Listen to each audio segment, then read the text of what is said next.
We live in a world of immense fragmentation and distraction, and something deeply has changed with all of that. So I'm going to ask a few of the invited discussants this evening to reflect on what's new. The number one thing that overwhelmingly, I mean, we're all humans, right? But overwhelmingly, the thing that we're all tied together by as journalists is that we're looking for the truth. People are looking for validation. They are looking for mirrors. And when they don't see the mirrors, that's where a lot of this problem comes up. I don't think just finding truth or having an enormous amount of fact checkers is a solution to this. Much of the conversation around social media on the left was about the need to preserve the ability for people not to have to reveal their identities. There was a great pushback around Facebook and the real name policy. Much of the conversation was about the need to prevent the government from intervening in what people were and were not able to say. And I have come back only 3 years later to an environment in which, in many of the same environments, precisely the opposite set of commitments is now being put forward. It's critical that we know who people are. It's critical that we be able to tell real people from fake people, and those are legitimate, natural categories that we care about.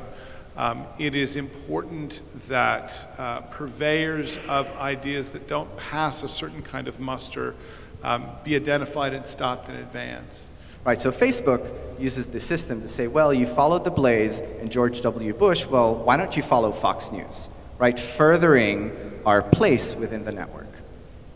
And so this type of thing happens over and over again, and here's another example of a shooting in the States where literally you get these incredibly polarized spaces where the headlines, the news, the information that's passed is completely different and driving people further into their bubbles. You know, so to me, there's still this open hypothesis: is this just the noise around a fundamentally brand new thing? I mean, this level of connectivity is not like telegraphs or the telephone or even Rush Limbaugh. You know, it's way beyond that.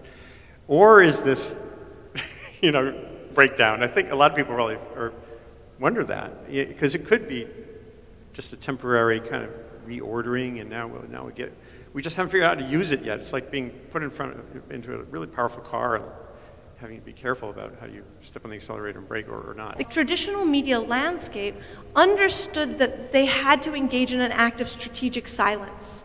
There were topics we simply did not talk about as part of the polis.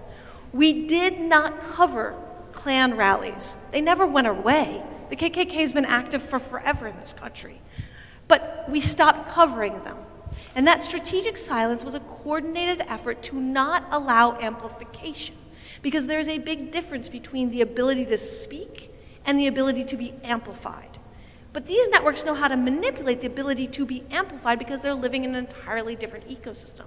So they do. So what's strategic silence look like for Google? And so the networks that I track, the different kinds of people that are coordinating, which includes foreign actors, it includes teenagers, it includes conspiracy theorists, it includes people of all sorts of political stripe in it for extremism, they're willing to share tactic, but they don't share strategy.